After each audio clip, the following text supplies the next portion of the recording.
نہ طرز بیاں ہے نہ طرز تکلم، نہ طرز بیاں ہے نہ طرز تکلم۔ حاضرین محفل السلام علیکم ورحمۃ اللہ وبرکاتہ۔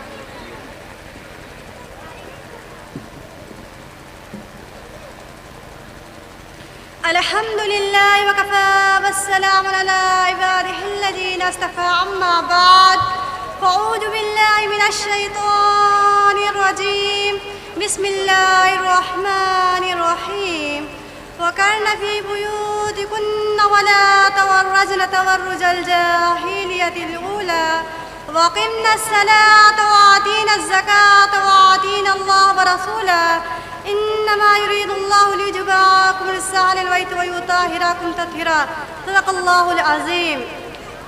حضرات، جناب صدر محترم، حاضرین جلسہ، پردے نشری، میری ماں اور میری بہنوں، آج کی اس مجلس میں اپنے دل کی دھڑکن کو، اپنے ضمیر کی آواز کو، اپنے قلب کی داعیہ کو پیش کرنے کی کوشش کروں گی۔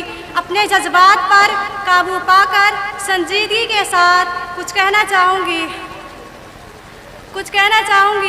امید کرتی ہوں کہ آپ سامعین بھی سنجیدگی و متانیت کے ساتھ سمجھنے اور اس پہ عمل کرنے کی نسبت سے میری گزارشات پر غور فرمائیں گی، اور اللہ سے دعا بھی کیجیے ہمیں صحیح کہنے کی اور اس پہ ہم سب کو عمل کرنے کی توفیق عطا فرمائے۔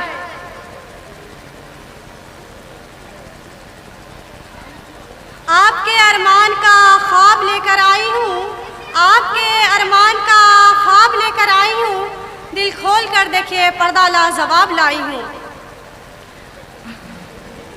عورت کے معنی پردہ ہے، یہ عورت کی ذمہ داری ہے، ان کا فرض منصبی ہے کہ دنیا میں رہتے ہوئے سب سے بڑا اور سب سے پہلا کام یہ ہے کہ وہ اپنی عزت و ناموس کی حفاظت کرے۔ شریعت نے ہمیں حیا اور پاک دامنی کی تعلیم اس قدر دی کہ شریعت نے یہ حکم دیا کہ عورت اپنے کپڑے کو ایسی جگہ پر نہ رکھے جہاں غیر محرم مرد کی نظریں پڑتی ہو۔ عورت اپنے نام کو بھی کسی غیر محرم مرد کے علم میں نہ آنے دے۔ شریعت نے نام تک کا پردہ رکھا ہے، اگر ضرورت پڑے تو فلاں کی بیٹی، فلاں کی بیوی، فلاں کی امی، اس انداز سے غیر محرم کو نام بتایا جائے۔ شریعت نے تو یہ حکم دیا کہ عورت اپنی آواز کا بھی پردہ کرے، اپنی آواز کو بھی پردہ میں رکھے، کسی غیر محرم کو اپنی آواز نہ سنائے۔ اگر قرآن کی تلاوت بھی کرے تو وہ پست آواز نہ کرے، بلند آواز سے نہ کرے۔ حتیٰ کہ شریعت نے یہ حکم دیا کہ عورت اگر کنگھی کرے اور اس کے کچھ بال ٹوٹ جائے تو ان ٹوٹے ہوئے بالوں کو بھی عام جگہوں پر نہ ڈالے۔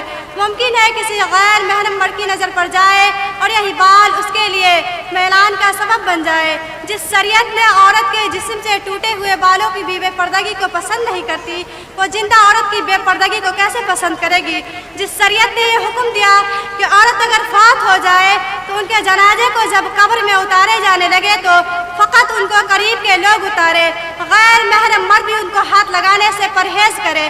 پھر زندگی میں جیتے سخت شریعت کیسے پسند کرے گی کہ یہ عورت اپنے آپ کو کسی غیر کے حوالے کر دے؟ اس لیے یہ ایک بہت اہم عنوان ہے۔ آج کل چونکہ عریانی عام ہے، فحاشی عام ہے، اور ہم ایک ایسے ماحول میں رہتے ہیں جہاں پر مسلمان بھی ہے اور غیر مسلمان بھی ہے۔ غیر مسلمانوں کے لیے وہ آدھے ننگے جسموں کے ساتھ چلتی پھرتی ہے اور مسلمان بچیاں بھی دھوکے میں آ جاتی ہے۔ پر یاد رکھے خواتین اسلام، مسلمان حیا والی ہوتی ہے، اس لیے فرمایا گیا الحیاء شعبۃ من الایمان، حیا ایمان کا شعبہ ہے۔ اور دوسری جگہ فرمایا گیا اذا فاتک الحیاء فاصنع ما شئت، جب تجھ سے حیا رخصت ہو گئی پھر جو چاہے تو کرتی پھرے۔ حیا ایک ایسی نعمت ہے جو اللہ تعالیٰ نے عورتوں کے اندر کوٹ کوٹ کر بھری ہوتی ہے۔ یہ فطرت ہے عورتوں کی کہ وہ حیادار ہو۔ جس عورت سے حیا چلی گئی وہ یوں سمجھ لے کہ مجھ سے اللہ کی نعمتیں چھن گئی ہے، نہ اس کے لیے دنیا میں عزت ہے نہ اس کے لیے آخرت میں عزت ہے۔ اس لیے اپنی نگاہوں کو پاک رکھو، اپنے دلوں کو صاف رکھو، اپنی عزت و ناموس کی خود حفاظت کرو۔ حضرت فاطمہ رضی اللہ تعالیٰ عنہا فرماتی ہے سب سے بہترین عورت وہ ہے جو نہ کسی غیر محرم کو دیکھے اور جو نہ خود کسی غیر محرم کو دیکھنے کا موقع دے۔ چنانچہ عورت فقط ان مردوں کے سامنے آ سکتی ہے جو محرم کہلاتے ہیں، جہاں حیا کا رشتہ ہے، جہاں جنسی ہوش ناکیہ ختم ہو جاتی ہے، جہاں الفتیں محبتیں سچی ہوتی ہے، جیسے باپ کا رشتہ، بھائی کا رشتہ، یہ سب محرم رشتے ہوتے ہیں۔ اور جہاں اس سے ایک قدم آگے بڑھی تو نگاہوں میں لالچ آ جاتی ہے، حرص آ جاتی ہے، होश आ जाती है, इसलिए शरीयत ने वहाँ पर्दा करने का हुक्म दिया। नबी अलैहिस्सलाम फरमाते हैं अलकाउर मौत के देवर तो मौत है, जैसे देवर का रिश्ता ये होते भी गैर महरम है और रहते भी करीब है, इसलिए इनसे इंतहाई अहम बचने की ज़रूरत है। एक रवायत में आता है कि जब भी कोई गैर महरम एक दूसरे से बात करते हैं तो शैतान उन दोनों के दिलों में एक दूसरे की तरफ रग़बत पैदा कर देता है, एक दूसरे की तरफ मैलान पैदा कर देता है। शैतान को दरमियान में कैटलिस्ट बनकर काम करने का मौका मिल जाता है। याद रखें ख़वातीन इस्लाम, औरत की सबसे बड़ी गलती ये होती है कि वो गैर महरम को बात करने का मौका देती है। अगर कुरान मजीद ने इस रास्ते को इस तरह बंद किया कि फरमाया फला तख़ज़ान बिल क़ौली, कि अगर कभी कोई बात करने का मौका ही बन जाए, ऐसी ज़रूरत ही पेश आ गई, तो औरत को चाहिए कि अपनी आवाज़ में नरमी ना रखे, सख्ती के अंदाज से बात करे। अब सख्ती से मुराद बदतमीज़ी नहीं है, सख्ती से मुराद यह है कि जो बात ज़रूरी है करे और गैर ज़रूरी बात करने का मौका ही न दे। देखिए पूरे अंबिया अलैहिस्सलाम में किसी ने ये दुआ नहीं मांगी कि अल्लाह मैं आपको देखना चाहता हूँ, रब्बी अरनी अंजुर इलैक, अल्लाह मैं आपको देखना चाहता हूँ, आपसे मुलाकात करना चाहता हूँ। सिर्फ मूसा अलैहिस्सलाम है जिनके बारे में कुरान पाक में फरमाया कि अल्लाह मैं आपका दीदार करना चाहता हूँ। मुफस्सिरीन ने इसकी वजह लिखी कि हज़रत मूसा अलैहिस्सलाम कलीमुल्लाह है, उनको अल्लाह ताला से हम कलामी का मौका मिलता था। ये दस्तूर है कि जब किसी को हम कलामी का मौका मिलेगा तो अगला कदम फिर एक दूसरे को देखने को दिल करेगा।